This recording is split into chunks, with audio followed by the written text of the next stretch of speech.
Halo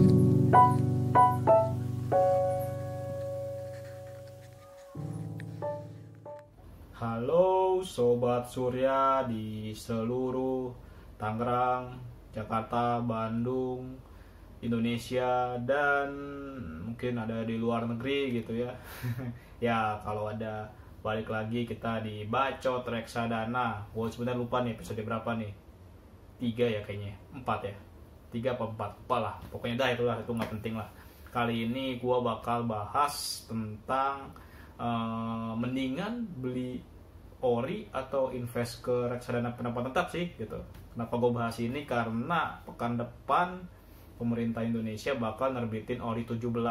Wah, ori 17 ini buat info bagi yang belum tahu, ini salah satu surat berharga negara detail yang bisa dibeli sama kita lah yang rakyat jelata gitu. Kalau yang FR kan ada minimal belinya tuh agak tinggi. Kalau ini dengan uang 1 juta pun kita sudah bisa beli ori, bisa berkontribusi untuk negeri lah kalau kata pemerintah gitu.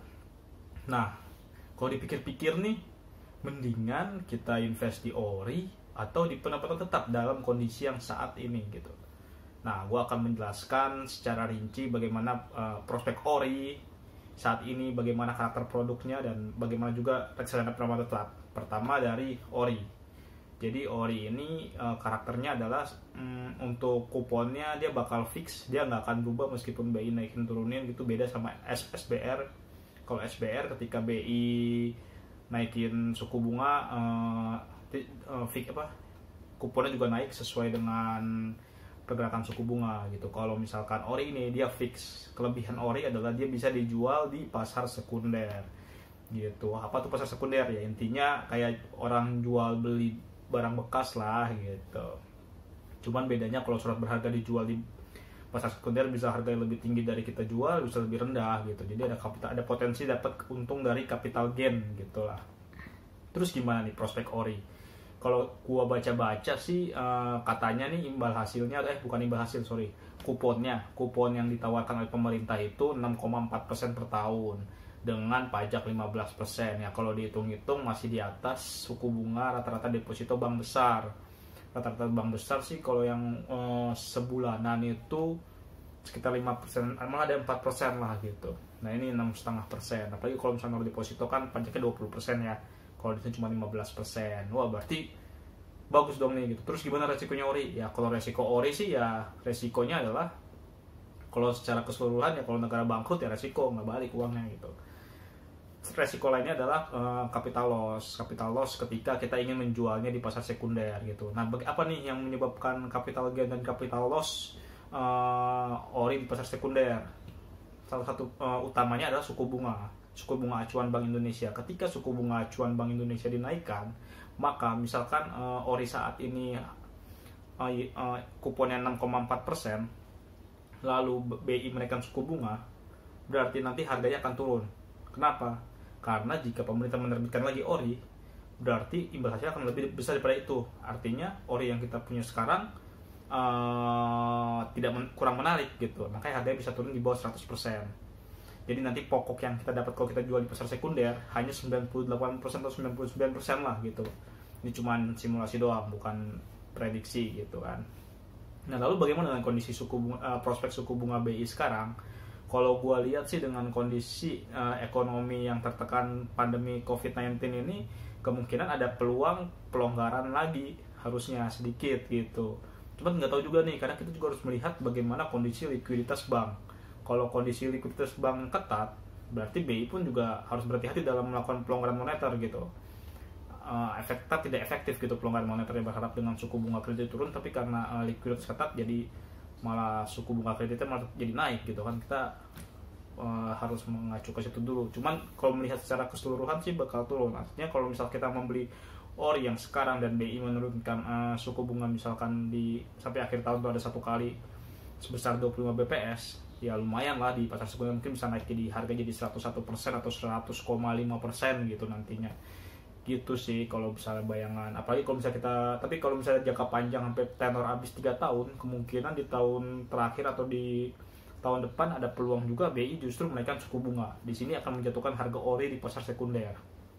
Nah, di sini gue sih orang yang nggak, ya terserah sih, ori ini aman, tapi kalau misalkan mencari untung gede ya nggak terlalu signifikan juga gitu. Kenapa? Kalau dari pengalaman gue di SBN Retail, gue waktu itu masuk di SBR, dia kan ngasih kuponnya per bulan, ngasih kupon per bulan tuh. Kalau cuma investasi 5 juta, 10 juta, itu kuponnya nggak berasa cuy, cuman 49.000 per bulan yang ujung-ujungnya kepake jajan gitu kan.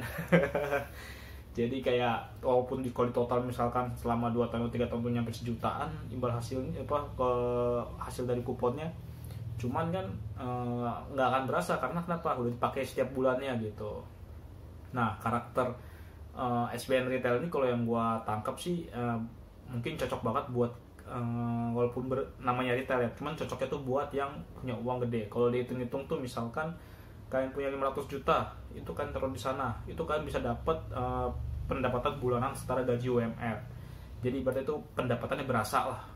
Beda kalau misalnya cuma naruh 5 juta, apalagi sejuta, ya sebulan dapat berapa paling gitu kan. Itu buat gambaran. Cuman kalau kalian ingin mencoba ya sok monggo gitu kan. Kalian biar ada pengalaman juga, karena kalau kita nggak pernah mencoba kita nggak akan tahu apakah ini cocok atau enggak untuk kita gitu. Apalagi kalau misalnya kita lihat orang ini tergolong aman lah, jadi kalau mau coba-coba nggak apa-apa gitu ya. Kalau kalian mau nyoba di saham gorengan baru jangan, kalau di ori coba dulu aja nggak apa-apa. Lalu kalau dibandingkan dengan reksadana pendapatan tetap gimana nih?